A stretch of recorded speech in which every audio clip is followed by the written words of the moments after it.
my name is Devin Osorio, they, them pronouns. I'm a multidisciplinary artist and identify first and foremost as a bird.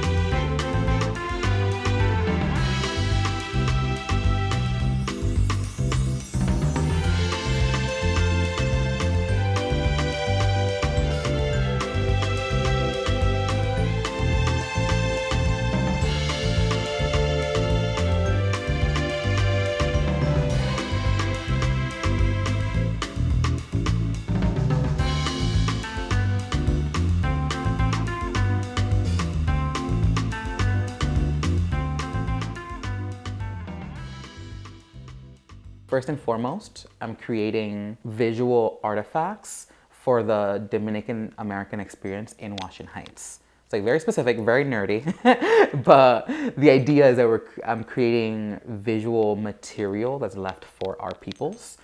So right now I'm working on 2 different projects and it's all about the histories of New York City. So thinking about the land of New York predating colonialism and finding the ways that the people used space and how we're all connected, right?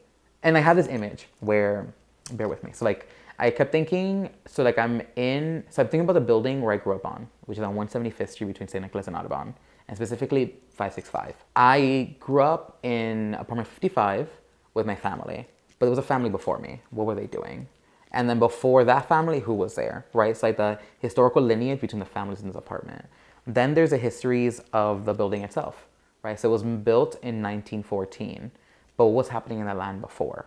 And I think in thinking back and traveling backwards to like the 1400s when the Lenape used my same block to hunt and to catch deer on St. Nicholas and to get berries and other fruits. So then now that I've gone that far, thinking about what are the habits within this space that have continued in time? And that's what I've been exploring lately. so it's very, very big, but trying to, find these connections. And that's what I wanted to do with a historian, because it's really important to have someone that is academically knowledgeable to be like, okay, so these things happened here, and the facts that are being brought are not lies. This is real. And ideally, a historian that's focusing on histories that are hidden and histories that are actively trying to be erased, because then those are the things that we really should be talking about. Especially when it comes to histories that predate colonialism. That doesn't really exist, because, of course, white America doesn't want that. And in tandem with that concept, I'm working on an installation for Moleskine in their new store in Moynihan Mall. So then the installation will be 64 notebooks that I'm painting, and that will be on that subject. And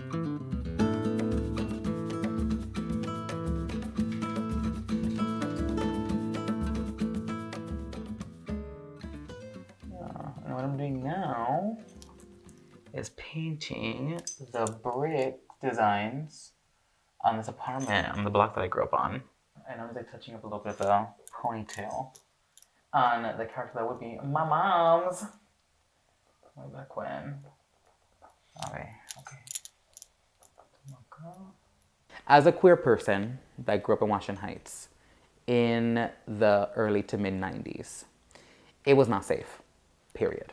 And I do remember any queer or queer adjacent person was physically hurt when I was younger. And luckily no one's harmed me, but I've been screamed at in the streets and whatever. So I spent my entire childhood dying to get the fuck out of there. But as soon as I left, I really started to miss it. And all I craved was to go back, but to go back in the version that I wanted. So I feel like a lot of the work that I do now in a lot of ways is trying to create that version of Washington Heights that I've always wanted. So that's what the nostalgia is. That's exactly where it is. And I think the verbiage I use is fantasy or making different notions of culture making, but really it's nostalgia that's there. And it's me missing something that I used to have, but in the ways that I never had them.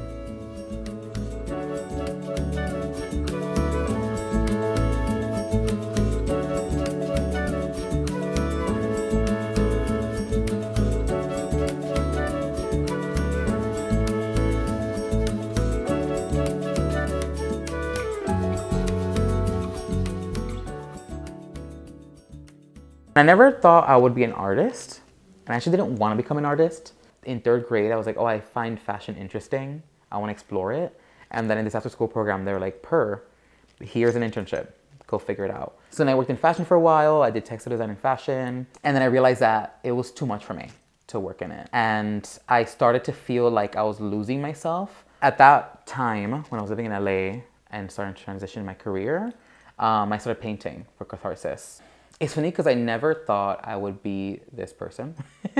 It was like going back to my trauma and making work about it and bringing it to the people.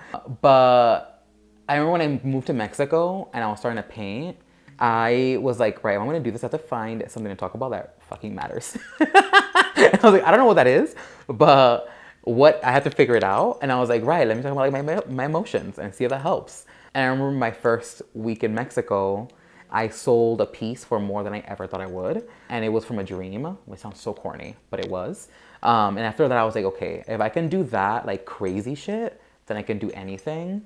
In naming the fact that I was gonna explore my psychology important, I kind of just like allowed myself to fully fall into that and just like really starting to think of myself less as like my own individual, but like as my experience as an example of many, and then using that as a catalyst, right? Where it's like, right, like I get sad because of this. But there's other people that get sad from this. So then this must be a bridge to connect people and to connect all these things. And at first that like felt like just as an idea, but then in time I started to realize that the more minute I got in the feelings and the psychology in the work, the more I connected.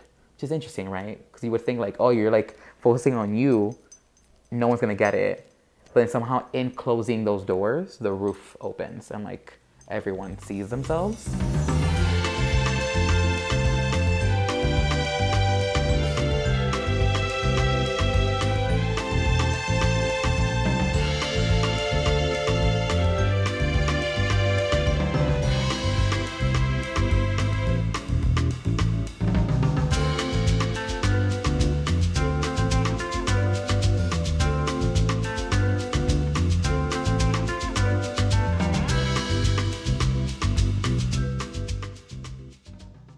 So this every single time, just to get the intentions right.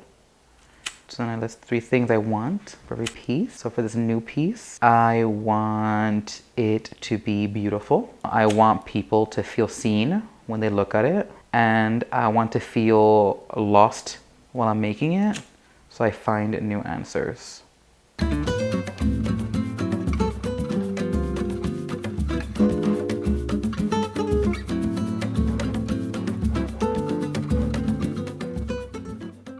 So to conceptualize a piece, it's a bit of a process. And what I mean by that is, my sources of inspiration aren't linear.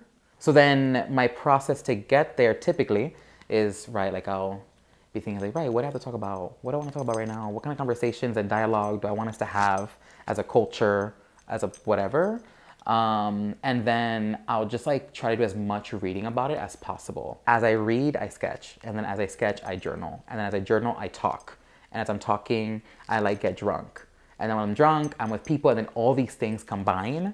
And then once I have this image in my mind, then it's like, boom, there we go, we're good to go. And then from there, I'll like start to put in color and start to put in like theory of like process, and start to mix all these things together. And it kind of just collages in time. When I was creating work for my senior portfolio, was when I was like being like more intentional.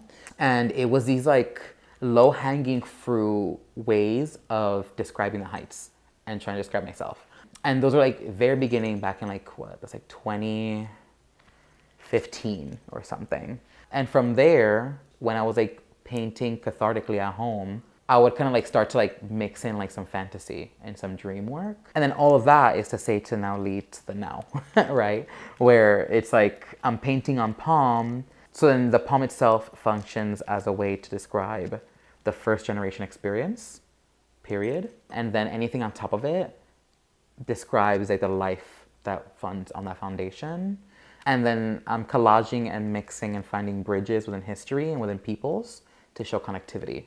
I've mixed like some ceramics into the work, and that talks on spirituality. and how precious spirituality is, but how fictitious and fantastical that is. And it's like still changing, right? Because like right now, it's very, very nerdy and it's very, very historical, but it wasn't this nerdy 5 months ago. And who knows in 5 months from here. But right now I'm like loving the safety of like finding books and like diving into that history that's hard to find because it's all erased or washed up history. Well, I want to be remembered. Okay, so I'm gonna get deep with y'all. So then my mom passed away 7 years ago. And when she passed away, she was very depressed. She was an alcoholic. And I always say that it was suicide because she knew for a year before she passed. And instead of getting like a liver transplant or stopping her drinking, she drank harder and drank more. Which, you know, and I found out, so my family found out 6 months before she passed. I found out 2 weeks. And I found out not because anyone told me, but because I moved back from LA and I saw that her skin was yellow. And when she passed, of course, I was like really upset. But then I remember that when she passed, she had like $250 left in her bank account. And I really was able to learn about just like how meager her living situation was. But then the 2 weeks she was alive still in the hospital waiting room was full to the brim for her. People were spilling out of the room for her. After she passed, people's lives changed completely. Like her best friend stopped drinking.